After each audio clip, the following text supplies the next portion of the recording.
Salut à toutes et à tous, bienvenue dans Top Sport, le meilleur du sport alsacien en moins de 10 minutes. On va parler de ski, on va parler de volley, on va parler de football, de hockey sur glace notamment, mais on va commencer tout de suite avec du handball et un derby. C'était ce week-end le derby de Pro League entre Sélestat et Strasbourg, un classique désormais du championnat, un classique qui sourit toujours jusqu'à présent à Sélestat qui avait remporté toutes les éditions jusqu'à présent.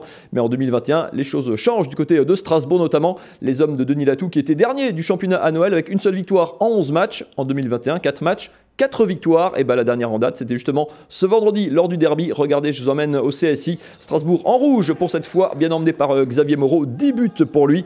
Sélestat ne va être dans le coup que pendant une petite vingtaine de minutes, à l'image de Degerman, qui sera exclu après une vingtaine de minutes de jeu. 14-9, 5 buts d'avance déjà à la pause pour Strasbourg, à qui tout réussit et qui tue le match au retour des vestiaires. Un 4-0 qui va donner quasiment une dizaine de buts d'avance. Pas de suspense en deuxième période. L'homme du match côté Strasbourg, il est dans les buts pour cette fois. Hommage au gardien, on montre toujours des images de buts marqués. On va enchaîner les parades. Romain Mathias a régné sur cette rencontre, enchaînant 17 arrêts. Tous les tireurs célestadiens se sont cassés les dents à un moment ou à un autre sur le portier strasbourgeois, que ce soit de près, de loin, à l'aile. Tous les violets ont subi la loi du portier strasbourgeois. 44% de réussite, meilleure perf de la saison pour lui.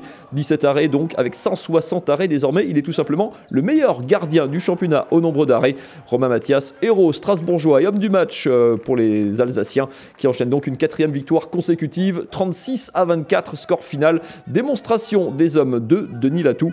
Et côté Sélestat, une défaite qui fait mal par son ampleur notamment. Regardez ce que ça donne au classement. Strasbourg revient à 2 petits points de Sélestat, 14 points contre 12, surtout 3 victoires d'avance sur les 2 relégables, Sarrebourg et Angers. Et on va profiter de la trêve internationale pour mettre le calendrier à jour parce qu'il y a des matchs en retard. Nice sera du côté de Sélestat mardi soir, dès demain, et à Strasbourg vendredi. Nice qui est juste devant donc les équipes alsaciennes.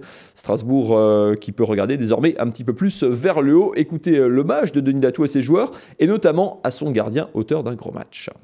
On a été très aidé ce soir aussi par Romain Mathias. Il faut pas négliger sa performance. Elle est vraiment XXL. Voilà, on est aussi dans une période de renégociation de contrat, donc ça perturbe aussi un petit peu la tête. On essaye d'avancer le plus rapidement possible. On commence à y voir plus clair et ça libère aussi psychologiquement les joueurs.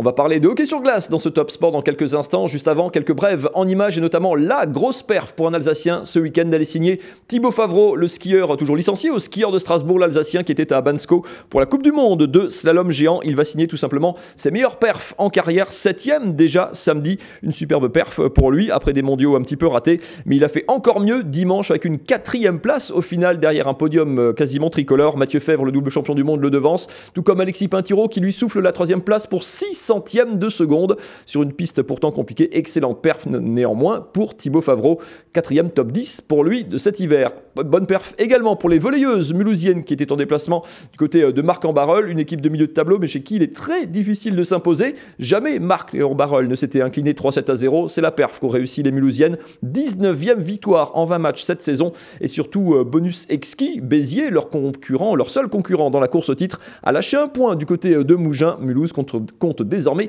4 points d'avance en tête du championnat. C'était la bonne nouvelle du week-end. Une autre bonne nouvelle pour d'autres filles, celle de l'ATH, la meilleure équipe de handball féminin de la région, qui n'avait pas un, mais 2 matchs en retard joués en région parisienne contre La Rochelle. 2 victoires nettes et sans bavure, samedi et dimanche, 37-24, 34-20. Des victoires qui permettent aux Alsaciennes de remonter à la 4e place du classement. 4e place synonyme de play-off. Et puis eux, ça s'est un peu moins bien passé, mais tout n'est pas perdu pour les poloistes du Team Strasbourg, battus en Serbie pour leur 8e de finale aller, battus de un petit but, 11-10 par les Serbes de Kragujevac. Match retour, tout sera possible à la piscine de la Kibitseno. Ce sera samedi, un petit but à remonter pour poursuivre l'aventure européenne. Chose promise, chose due, on passe au hockey sur glace. Ça se passe toujours très bien pour les Scorpions de Mulhouse, 4e du championnat en Ligue Magnus.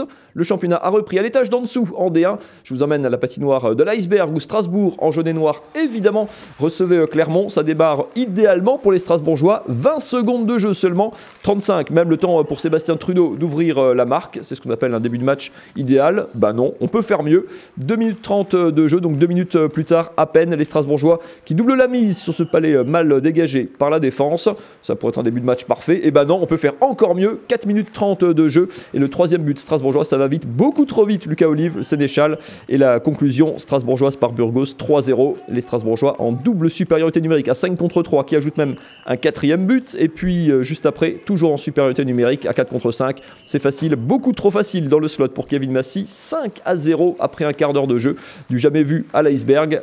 Clermont qui va adoucir un tout petit peu la note, 5-1 à la fin du premier tiers, qui est mieux dans le deuxième, mais Strasbourg punit les Clermontois en contre. Le joli 1-2 conclu par Sébastien Trudeau, et ça lance aussi de loin côté strasbourgeois. Ouvrez bien les yeux, Colton Waltz de loin pour le 7-1 qui trompe le gardien, et encore mieux et d'encore plus loin, Elliot Weber de la Bleue dans la lucarne. 8-1 pour les Strasbourgeois à la fin du deuxième tiers-temps.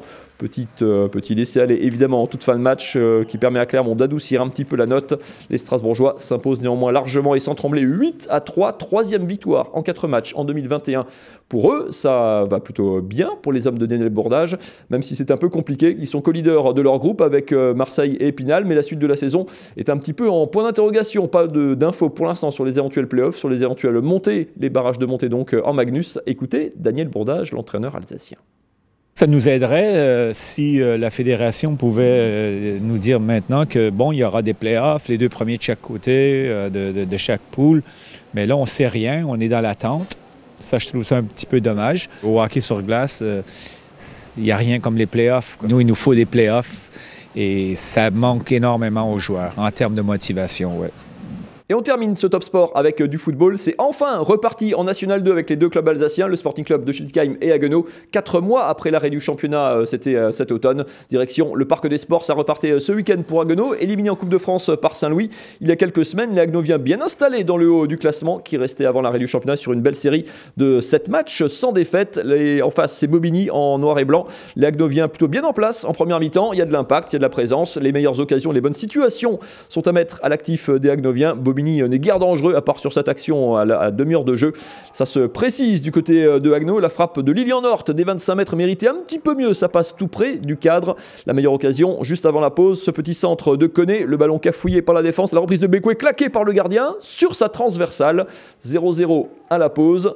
Même si Haguenau est bien en place, les occasions seront plus rares et plutôt parisiennes en deuxième période. La meilleure, ce duel, un petit quart d'heure de la fin, un face-à-face avec le gardien, remporté in extremis par Pierre Ebédé.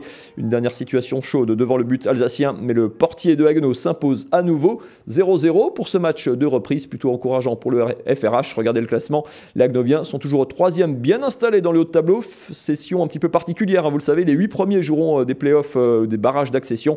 Les 8 derniers, dont le Sporting Club de Schiltigheim qui devra absolument prendre des points. Schillig qui rejouera le week-end prochain et qui essaiera de sauver sa peau au 4e échelon national. Voilà pour le football, on aura l'occasion évidemment de suivre la suite de ces championnats. Voilà pour le Top Sport de cette semaine. On se retrouve, vous retrouvez du sport demain mardi, le club 1906, pour revenir sur le bon point pris par le Racing du côté de Lille ce week-end.